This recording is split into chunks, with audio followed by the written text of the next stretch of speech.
One of the earliest films I ever remember seeing as a kid was Indiana Jones and the Temple of Doom, because back in the 1990s, parents didn't see anything wrong with letting a kid watch a movie where a dude gets his heart ripped out of his chest.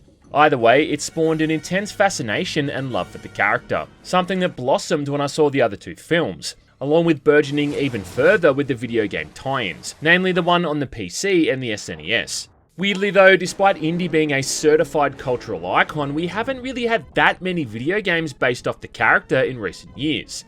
In fact, really, like the last proper Indiana Jones game we even got was LEGO Indiana Jones 2 in 2009. So at least in terms of gaming, the series has been lying dormant for quite a long time, just waiting for the right moment to finally return with the release of Indiana Jones and the Great Circle, developed by Machine Games.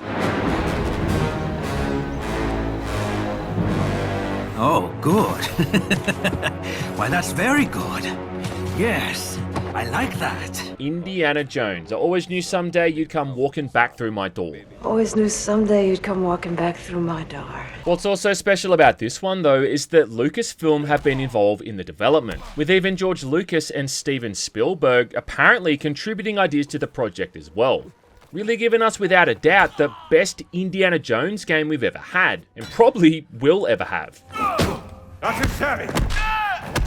I went into this thing expecting an Indiana Jones game that would let me go around the world punching people in the face, which I got. But what I didn't expect was that it would also be a more or less open map Indiana Jones game as well. One that would give me dozens of side missions and fun little distractions along the way, taking upwards of 20 hours. Yeah, make no mistake, this is a long campaign. Machine Games has said the whole thing should take around 12 or so hours, and yeah, I guess if you just focused on the story primarily, that might be the case. But taking my time with the side content, and even having a lot of it left over by the end, I was well into the 20s, and would have gladly spent another 20 hours if the story had allowed it. Oh, there we go.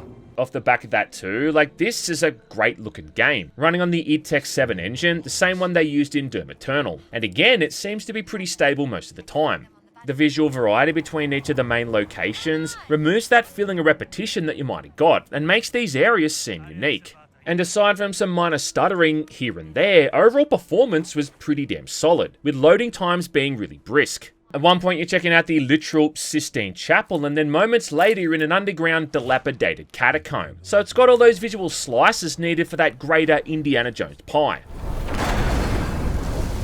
Overall, the game really does look kinda stunning at times. And on that note, I do have to stop and give a quick shout out to Nvidia GeForce and Gigabyte for sponsoring this video. Yeah, get the definitive Indiana Jones and the Great Circle PC experience with ray tracing and Nvidia DLSS. Max out ray trace graphics and enable DLSS 3 with frame generation and super resolution for stunning visuals and incredible performance. With Gigabyte's Aorus RTX 480 Supermaster being a perfect fit, with 16GB of DDR5 RAM, WindForce cooling system, LCD Edge View and RGB Fusion. Damn, that was a mouthful. The Great Circle features ray tracing on by default, which means combining the technology suite of DLSS 3 is tantamount to making gameplay even more smooth and immersive. DLSS 3 alone aims to improve performance by up to 2 times at 4K resolution, even with ray-traced global illumination enabled and the game running at its highest quality settings. And the results really do kinda speak for themselves, especially when you're around any area that has a lot of water and uses clever lighting as set dressing. Now, the Great Circle's going to have ray tracing at launch, with full ray tracing, aka path tracing, added shortly after. But either way, I really reckon Machine Games have done an awesome job at making this look and feel like an Indiana Jones game. Right back at you!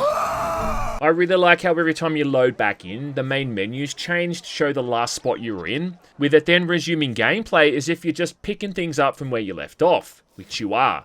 Right, so speaking of, the whole thing kicks off with an incredibly cool recreation of the opening scene from Raiders of the Lost Ark, with Indy in South America trying to find that fertility idol.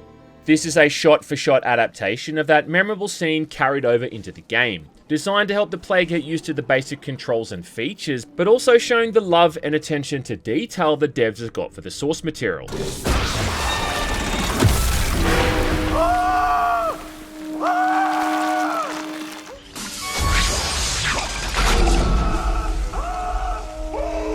And throughout all of this, I just had this huge shit-eating grin on my face, seeing all these familiar scenes reenacted beat for beat at times, even down to the music and the dialogue. Let us hurry. There is nothing to fear here. That's what scares me. And I know that that crowd are still going to find things to complain about here. I mean, they always do. But I defy anyone to not be thoroughly entertained by this opening homage.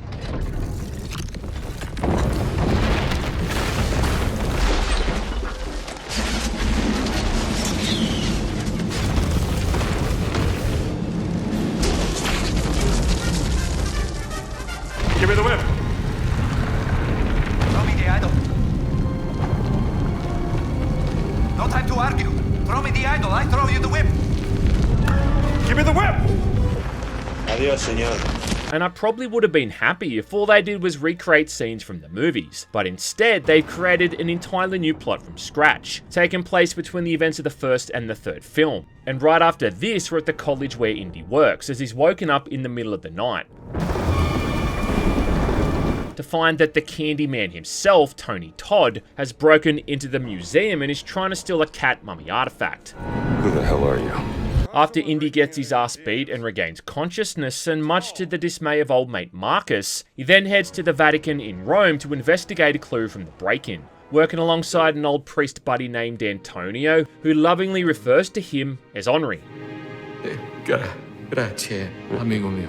Yeah, call him Indy, call him Henry, just don't call him Junior. Don't call me Junior. Right off the bat as well, this offers up a nice change of pace, having you going up against Italian soldiers instead of the Germans, with the occupying military force here in Rome being Mussolini's black shirts. There's a whole subplot here going on as well, with all this secrecy and corruption within the Vatican. What else is new? With one of the higher-ups named Ventura seemingly at the center of it. Well, I'm just here to serve God. Aren't we all? And for this part alone, like, I spent a good 5 or 6 hours, just running around exploring the area, looking for clues and interacting with all the various side characters. Eventually uncovering this whole backstory about all these various artifacts being found at different spots around the globe, one of which was the one stolen from the college, which of course has attracted the attention of the Nazis, who are once again up to no good and have started causing trouble in the neighborhood. You have any idea how old that was? Introducing an all-new villain named Emmerich Voss, a German archaeologist who's kinda like Indy's fascist counterpart. And as it soon turns out, Mussolini is cooperating with Voss and the Nazis, handing over whatever artifacts they need, one of which is Indy's cat statue. Molto bene. Luckily, Indy's not alone for any of this, quickly teaming up with an Italian journalist named Gina, who's going after Voss for her own personal reasons, mainly the disappearance of her sister. I'm an investigative journalist, and right now I'm looking into the disappearance of someone very dear to me. So yeah, dog, like, as you can see just in this chapter alone, there is a whole bunch of stuff going on here. And that's not even really touching on the dozen or so different side missions, a lot of which have one and done storylines that are completely separate from the main campaign. Oh yeah, like as well as that, consider that this is only the first of 3 main locations you're going to be visiting. After this you've got Egypt, and then after that it's off to Thailand, both of which have a similar open map structure, along with there being these shorter interim moments in between, which I'm not going to spoil because they're awesome. Well, what's missing? Whenever I make one of these videos, I always get a bunch of people saying that I'm spoiling the whole story and all that stuff, but trust me in saying that I'm barely scratching the surface of what's on offer here. Watch out! And either way though, like, I don't even have to reveal all that much to show that this easily serves as a far better follow-up than what we got with the Crystal Skull and the Dial of Destiny. I mean, that's for damn sure. There's supposed to be around 4 hours of cinematics all up, and yeah, you're gonna be watching all 4 hours. Mainly because there doesn't seem to be any way to skip through it. Not that you'd really want to though, and I genuinely never found myself bored or uninterested with what was going on. The whole dynamic between Indy and Gina that develops throughout the campaign is really fun to watch, with there eventually being an actual romance going on. Plus it also seems they couldn't resist throwing in a few jokes about snakes. Oh. Stay still. I am being still. Don't. I also only realised after I was about 3 hours in that it was Troy Baker voicing Indiana, because he does such a good job at copying the guy's cadences and vocal trademarks that you almost kind of forget he's doing an impression of Harrison Ford. Even the so-called villains are complex and written in a way that makes them interesting. I mean, Voss, for instance, is a bit of a douchebag, but you also get the sense that he's got a fair bit of respect for Indy there, given that they're both experts in their field. I mean, he's a far more compelling villain than fucking Arena Spalko was in The Crystal Skull. What's wrong with your face? There's a Nazi officer called Gantz as well, who is just hilarious at times. Choo-choo! Choo-choo! And the bickering between him and Voss that they have back and forth makes for some great scenes too. Also really reminding me just how much they're blurring the line now between rendered graphics and live action. The mysterious giant that Tony Todd plays goes on to have a pretty big part in the overall story too, being another really cool character. Even if I did spend the entire time thinking he just sounded like he was a Vortigern. Is that the best you got? It's just the kind of game we really needed to round out 2024, given how dogshit this year's been for gaming discourse. And much like the movies, there's just such a great sense of escapism here, and with overall writing that strikes a good balance between being serious but also comedic. I fear that my mother-in-law is with the child also. Jesus Christ, what have you done? There's a lot of great references to various things from the films. You hear Marion, Sulla, Lao Shay, and even Belloc mentioned. And when you fly to somewhere new, there's that familiar looking overlay of Indy's journey shown on the map in real time. They even found a way to work in the Wilhelm scream. Classic. They've even included the Temple of Doom outfit as an optional cosmetic, which, if nothing else, I hope, is going to make more people realise that that is the best film out of that original trilogy. Yeah, I said it. You call him Dr. Jones, dog. A part of me does kind of wish that it leaned a bit more into the fan service territory though, kind of like what Taeon did with that RoboCop game. But overall, there's a nice amount of references and even throwback lines which fans of the movie are absolutely going to appreciate. Okay then, let's see if you can keep up. Fucking. What do you mean if I can keep up? Now, being an archaeologist, Indy's all about doing his research, which is what makes up a sizable chunk of the gameplay. And throughout the 3 main locations, you're basically dropped into this open map where you can go about completing your objectives however you want. In each area, you can wear different disguises to try to blend in, which then gets you access into different areas. In the Vatican, for instance, you're going undercover as a priest, which lets you roam around the various buildings, and means the military's not going to bother you, unless you go where you're not supposed to. I love America. Then eventually you'll find a soldier's uniform and can pretty much go anywhere. In Egypt, you can dress up as one of the local diggers, along with finding a Wehrmacht uniform, which again gives you more or less an all-access pass to those restricted areas. The catch is that the military captains can see right through your disguise, and they're going to spot you regardless, which right there is just some straight-up Hitman Agent 47 shit. Gut, dann zeig mal, was du kannst. This guy looks like a wet noodle. But it's really fun skulking around in all these disguises and solving all of these riddles right under the enemy's nose. Harken back to those similar scenes from the films when Indy went full-on James Bond mode. All for the ultimate goal of being to enter all these various crypts and hidden rooms to solve centuries-old puzzles. Most of which I didn't find too difficult, with the solution usually being pretty obvious if you check your surroundings. I mean, you're more likely to get stumped trying to figure out all the combinations to the dozens of locked chests you come across than anything else. Still got it. You can also really tell they've tried to differentiate each area as much as possible when it comes to getting around. The Vatican, for instance, has lots of climbing and running along rooftops, combined with finding makeshift shortcuts through all these various buildings. In Egypt, being a, desert and all, the whole thing's far more opened up, and you can pretty much just run across the hot sand to get where you need to go. And then finally, Thailand is almost entirely navigated by raft, moving up the river and exploring all these random little embankments, which kind of reminded me of Far Cry 2.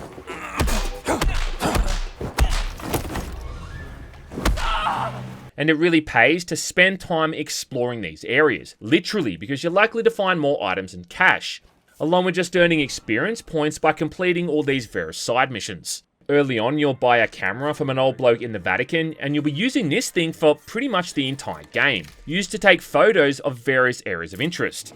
Goddess of victory. You can even take photos of all the stray cats around the Vatican, and also the dogs you see in Egypt. This is a positive feature. You're a friendly little fella, aren't you? But the real purpose this serves, though, is to help the player earn adventure points, alongside also earning them through the main and side missions, which can then be spent on the many upgrade books for Indy. This is where you can improve all his various stats and abilities, from getting more health or stamina through to punching harder and holding more ammo. One of the coolest ones is where if Indy is knocked out during combat and is able to find his hat, in true cinematic fashion, he'll put it back on, get back up, and get a second wind.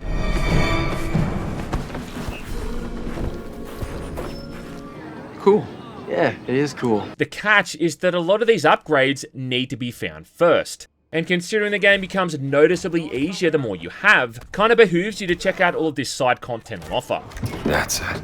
At least the good news is that a lot of these side missions genuinely are pretty damn fun to play through. But listen to me spending your precious time. For instance, in every main area, there's these underground boxing rings you can fight in for extra cash. Doesn't really add anything new to the plot, it just gives you another excuse to punch people and make some money along the way. There's another running gag where you keep seeing this inept British archaeologist roaming around with his young protege, both of them getting into trouble for different reasons. Actually, sir, this is the most fun I've ever had. Plus, every area also has you finding missing medicine, which can again be turned in for upgrade books.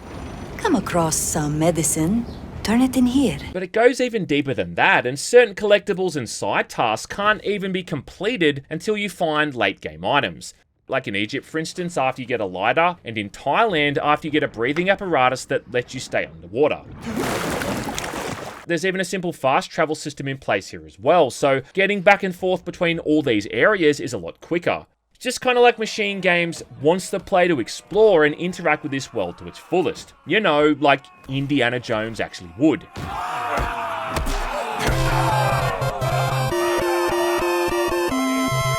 But the main aspect of the gameplay is the platforming and then all of the combat, with the former really being the smallest component overall.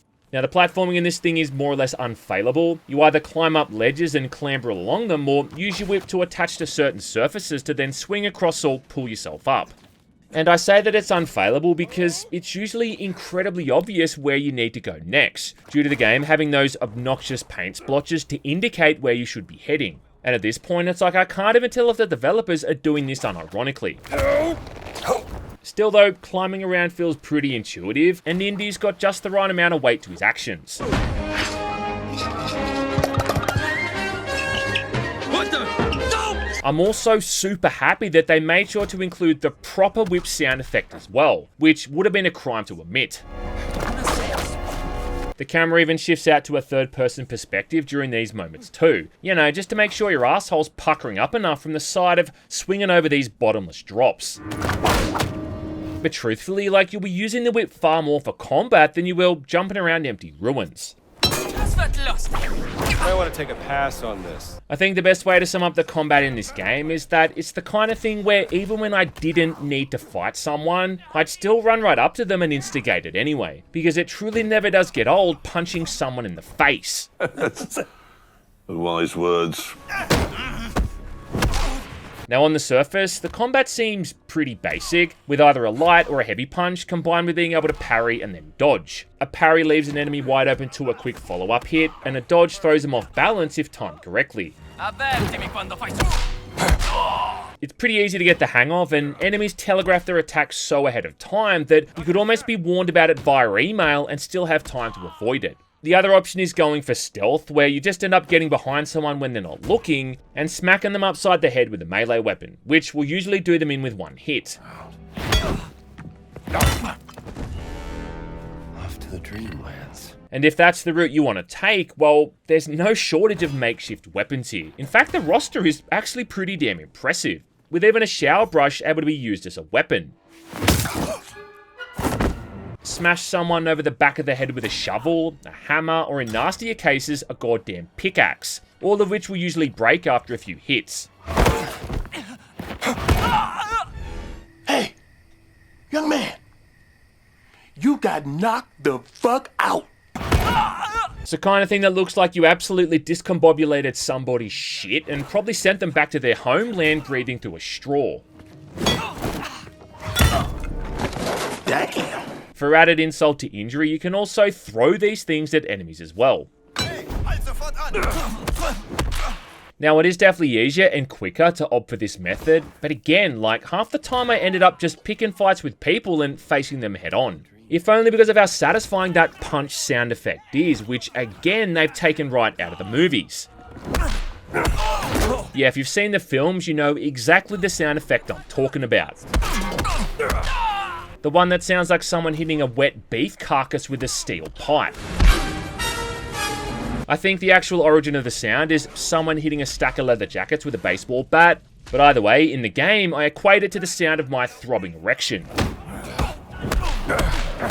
Enemies are either broken down into light, medium, or heavy, with that being based entirely off how much they seem to weigh. So in essence, the skinnier dudes are usually going to go down without that much of a fight, whereas the bulkier ones who are dosed up on creatine and bratwurst are a bit sturdier, with your surprise attacks not even working on them. If you try to grab these guys, they'll just push you back. And then finally, up near the tail end of the campaign, you're going to start seeing dudes decked out in body armor. Now, I played the game on hard mode, and I was kind of surprised how even the weaker ones can still be a bit of a threat, with it being common to see them dodge or even catch objects you throw at them. But when you start incorporating the whip into the combat is when it really becomes a one-sided game.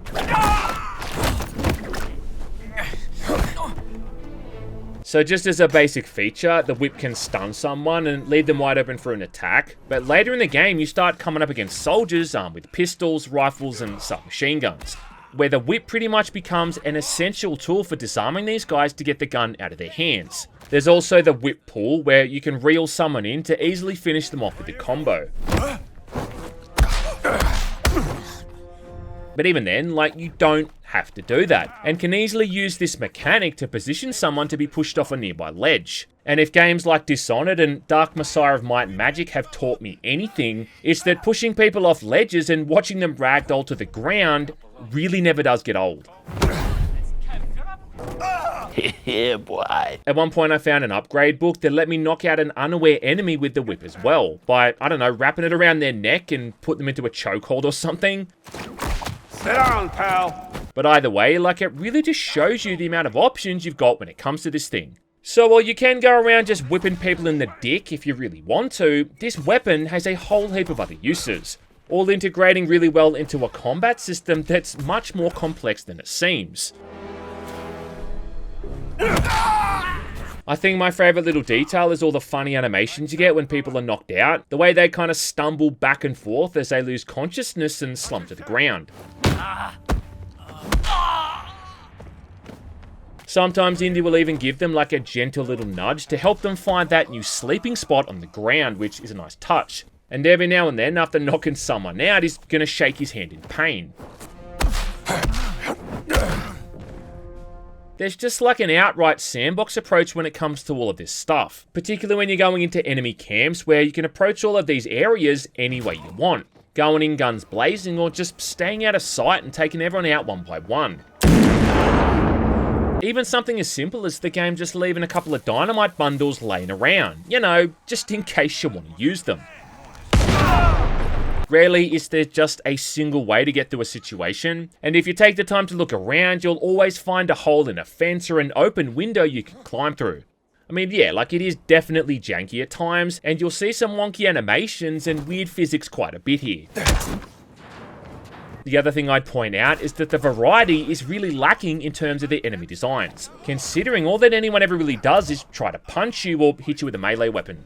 The boss fights are just kind of derivative of this system as well, having you fight tougher enemies, but all of whom use the same tricks and tactics. I mean, look, like, I never expected to be fighting zombies, ghouls, or mummies, but at least a bit of a difference in the moveset between the factions would have been cool. Either way, though, it does the most important thing, in that it captures that satisfying feeling of punching someone so hard as Indiana Jones that when they wake up, they're going to be in a different time zone. Ouch, town population, you, bro! Where it does start to get a bit sloppy, though, is when you throw the firearms into the mix. Because not only is ammo super limited, usually to whatever's in the weapon you picked up, but Indiana, being, you know, human and all, really has quite a severe allergic reaction to being hit by bullets. It just really seems like they're trying to make this a stealth game primarily, at least when you're in those more heavily guarded areas. And while taking on 2 or 3 guys at once isn't too bad, you're more or less screwed if an entire camp is onto you, where even a couple of bullets is enough to finish you off. They've at least included all the right features if you want to play this as Sam Fisher, with the option to pick up and hide bodies. And also that the stealth is based off how much in the light you are as well as line of sight. There's a lot of times where you're sneaking around with Gina, and thankfully, if she gets into a fight, it's not a game over or anything like that if she's knocked out. In fact, it's actually kind of funny watching her try to fight back against the soldiers, considering she just kind of gets her ass beat. So while the game doesn't punish you if you are detected, if you're really overwhelmed, well, then you are pretty much screwed. Reinforcing how, while Indy can hold his own against most people, at the end of the day, he's still human. But this does mean that guns aren't all that useful as a primary tactic, really only as a last resort, and even then you're probably still gonna die. Usually you can fall back on Indy's trusty revolver, assuming you've actually got any spare ammunition, but you can also grab an enemy's Luger, their rifle, or an SMG if they've dropped it. Try again. I will point out though that there is a whole lot of artificial bullshit going on with the shooting, especially late game, where enemies just seem to survive multiple headshots.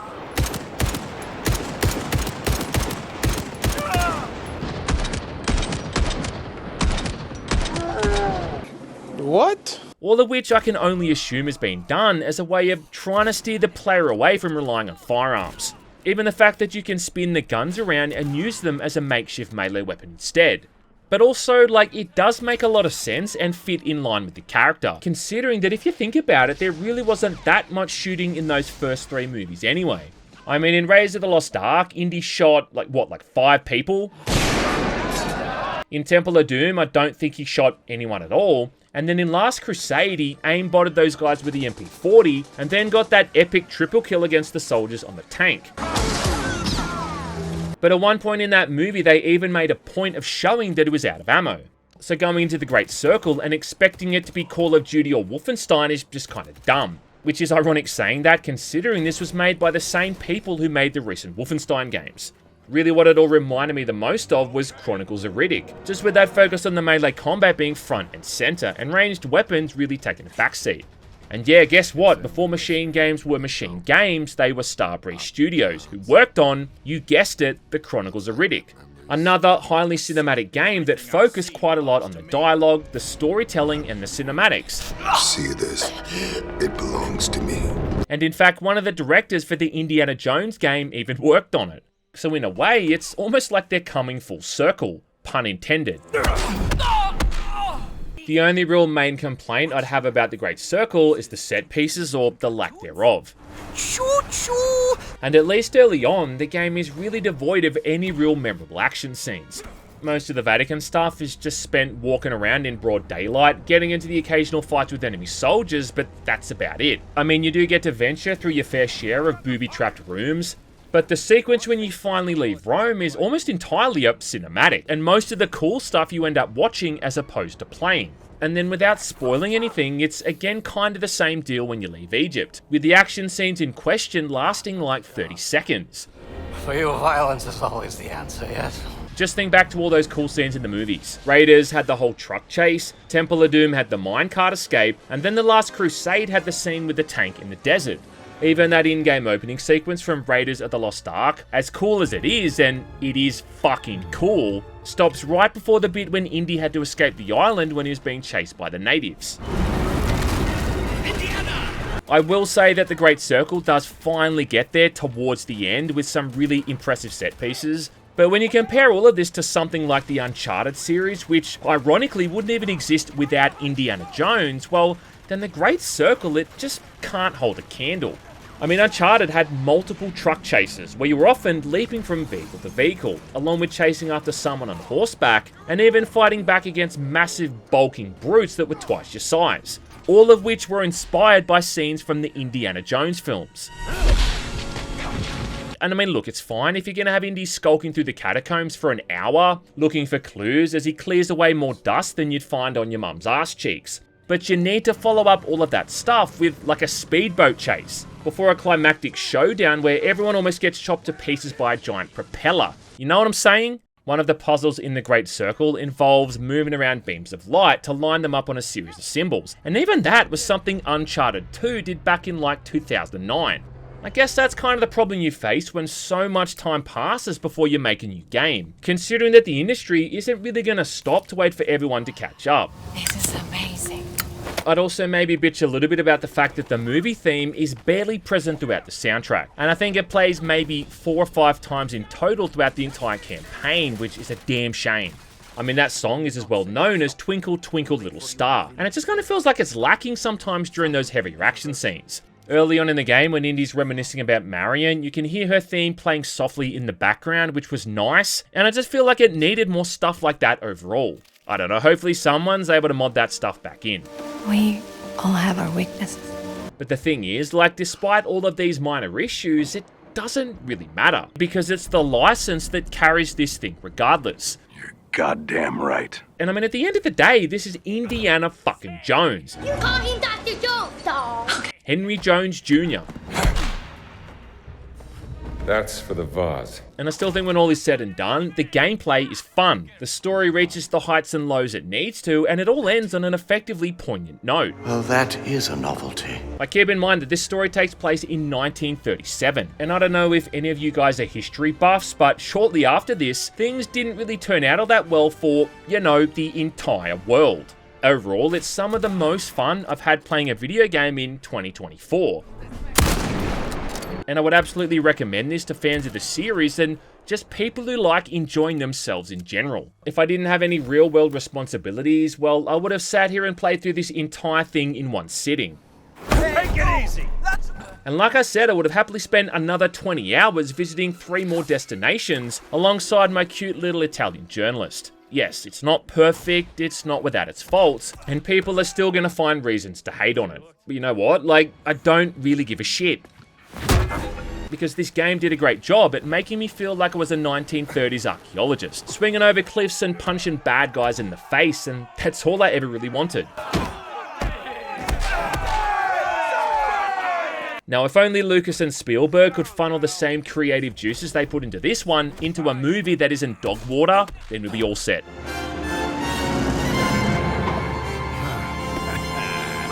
Oh.